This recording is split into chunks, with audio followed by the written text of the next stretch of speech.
é a falta da está botando a moto em movimento e mantendo o pé no chão. Então a pedalada continua sendo a falta de pé no chão. A diferença é que a falta de pé no chão não é mais uma falta pontual. Ela é uma falta de imperícia. Tá? Então o que a gente definiu? A pedalada foi mais por insegurança do candidato. Isso aí vai ficar um ponto subjetivo aos olhos do examinador.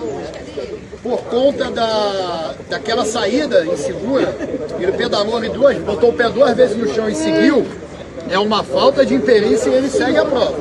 Agora, se ele pedalou 3 vezes, ou aquela paralisação para botar o pé no chão para não deixar a moto cair, ele para e volta uma falta de imperícia e vai fazer a saída de novo. Entendeu? Então a diferença para o candidato vai ser essa. Ele deu aquela pedalada 1 vez, 2 e saiu, vai seguir, vai aproveitar essa saída dele na pedalada com uma falta de imperícia. Botou o pé 3 vezes no chão ou precisou parar a moto para não cair, ele vai voltar e vai fazer a saída de novo com a mesma falta de imperícia. Se acontecer de novo, é a segunda falta, a prova acaba. Então a falta de imperícia tem que ser 2 para acabar. Tem que ser a imperícia reiterada. Entendeu? Não precisa ser a mesma falta 2 vezes. Pode ser uma aqui, uma lá. Ele pode cometer pé no chão e queimar a faixa. São 2 faltas de imperícia, a prova acaba. Entendi. Falta de imperícia definitiva, ou seja, basta acontecer uma vez. É o candidato montado cair da moto. Se ele caiu ali, ajeitando a moto, e a moto tem condições de continuar, é uma falta de imperícia e ele segue a prova. Se ele caiu com a moto, montado na moto aqui, esbarrou e caiu, ou mesmo que sem esbarrar, perdeu o equilíbrio e caiu, ele acaba a prova dele na hora.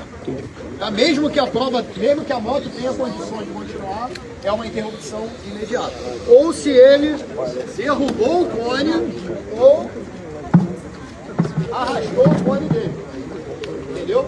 Se ele só esbarrar no cone, passou aqui, esbarrou no cone, o cone fez isso aqui, não caiu, segue a uma falta de imperícia, tá? Agora, arrastou o cone, derrubou o cone, acabou. Tá?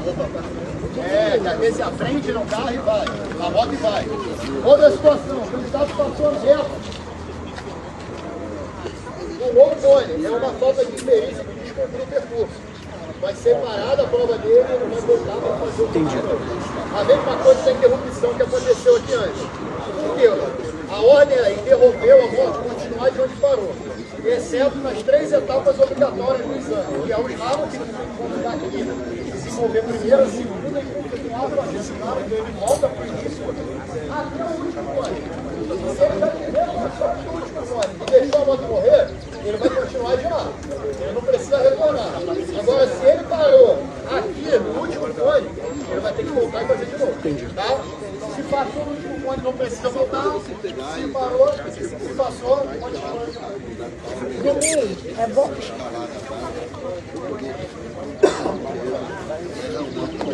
Pessoal, só reforçando, de novo. Reprovado é um resultado.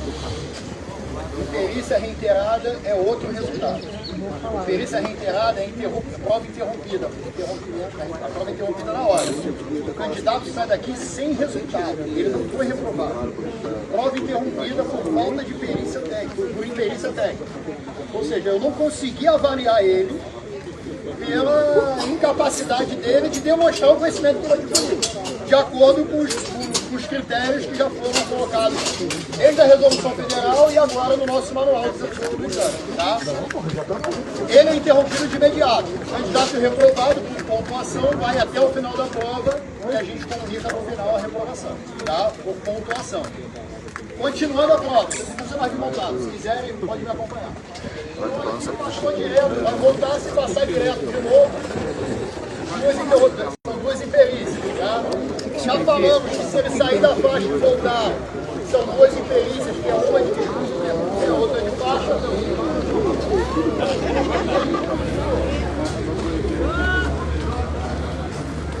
Vou fazer a prova toda com vocês, tá?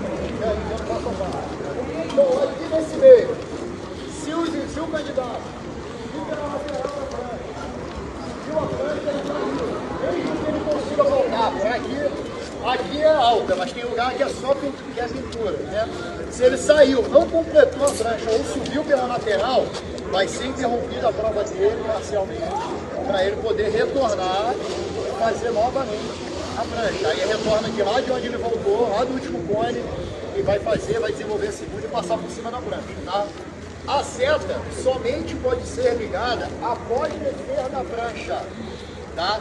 Então, se o candidato começar a prova, que às vezes acontece, com a seta ligada, será considerada uma falta de seta para cada etapa da prova. Então, o cone é uma etapa da prova, é uma falta de seta. A prancha é outra etapa da prova, segunda falta de seta. Desceu da prancha, eu não vou cobrar mais falta de seta, porque ele tem que ligar a seta a partir daqui. Até onde? A tolerância da moto sempre foi maior do que a de carro.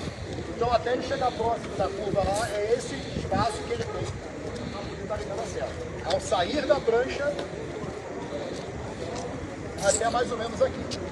Então, ele tem espaço suficiente para estar desligando a vir sem seta de lá e ligar a seta. Ou em cima do sonorizador, aqui tem algumas áreas que não tem, ele pode ligar antes. Desceu da prancha, ele já está autorizado a ligar a seta até aqui. Vai fazer a curva para a direita, seta ligada. Outra curva para a direita, a seta continua ligada. A partir daqui, ele já pode ligar a seta para a esquerda. Até onde? Até aqui. Ligou a seta para a esquerda, a partir daqui ele já pode estar ligando a seta para a direita para fazer a próxima curva. Até iniciar a curva. Ligou a seta para a direita, aqui vem o grande porém. Antigamente ele desligava a seta para entrar no 8 sem seta. A partir de agora tem a seta no 8. Ele precisa sinalizar para que lado do 8 ele quer ir. E aí fica a critério dos instrutores como vocês vão querer ensinar. Não tem problema nenhum ele permanecer com a seta ligada daqui para a direita, que já está, até entrar no 8 lá. Problema zero. O candidato é canhoto, o instinto dele joga ele para a esquerda. Foi obrigado a ir para a esquerda. Se ele quiser e preferir, agora não pode. Vai ter que ligar a seta para a esquerda e entrar no 8. A partir daqui, se ele vai para a esquerda do 8, ou do lado de lá, tanto faz, ele tem que desligar a seta. A tolerância para ele é...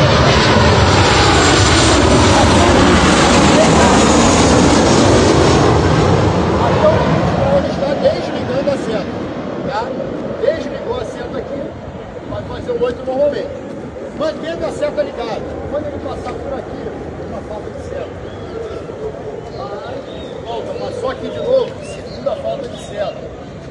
Vai, voltou, passou por aqui de novo, terceira falta de seta. Já está reprovado, ele vai continuar a prova. Quando chegar lá na parada obrigatória, vai ser comunicado que cometeu 3 faltas de seta no 8. Tá? Então foi convencionado que toda vez que ele passar ao centro do 8 com a seta ligada, é uma falta de seta. Tá? Continuou a prova aqui. O candidato fez um 0, fez um 3, fez um 6, um 16, inventou. Ele errou o percurso dentro do 8. Ele vai ter que voltar para lá e fazer o 8 todo de novo. Ele só volta se ele errar o percurso. Agora, se ele deixou a moto morrer aqui no meio, ele vai ligar a moto daqui e vai continuar a prova daqui. Vai passar a primeira, a segunda marcha e vai continuar fazendo o 8 dele. Tá? Ele só volta para a fase inicial do 8 se ele errou o percurso do 8. Se o candidato fez o 8 aqui, desequilibrou, botou o pé no chão, voltou e continuou, é uma falta de interícia no pé no chão e continua a prova dele. Agora, se ele botou o pé no chão e por causa desse desequilíbrio ele deixou a moto morrer, aí são 2 desequilíbrios. Quer dizer, são 2 faltas de interícia, o desequilíbrio e a interrupção. Se ele deixou a moto morrer e pisou, botou o pé no chão sem pisar no freio, isso não vai ser considerado. O que a gente considerava antes, a interrupção considerava o pé no chão, agora não é mais. Se ele deixou morrer antes e depois botou o pé no chão, vai ser considerado somente a interrupção. Agora, se for o inverso, botou o pé no chão e deixou morrer depois, aí primeiro está no chão, depois a interrupção, a prova dele é interrompida, ok? Saiu daqui. A falta mais comum, deixar morrer aqui na hora de desenvolver a terceira marcha. Deixou morrer aqui, o candidato vai ligar a moto e daqui vai ser desconsiderada a passagem para a terceira marcha, porque ele não vai ter. Até dá, mas para ele, que é um candidato que já está inseguro, ele não vai ter condições seguras de desenvolver a primeira, segunda, terceira e reduzir para a segunda antes da primeira faixa. Então vai ser marcado uma falta de interrupção aqui, uma interícia, e ele vai passar a primeira, a segunda e só vai reduzir lá no outro quadrante. Lembrando que a falta de marcha agora é uma falta leve, de 1 ponto. E ele pode cometer até 10 pontos. Então hoje O candidato para conseguir ser reprovado com a falta de marcha tem que errar 11 marchas. Se ele errar 10,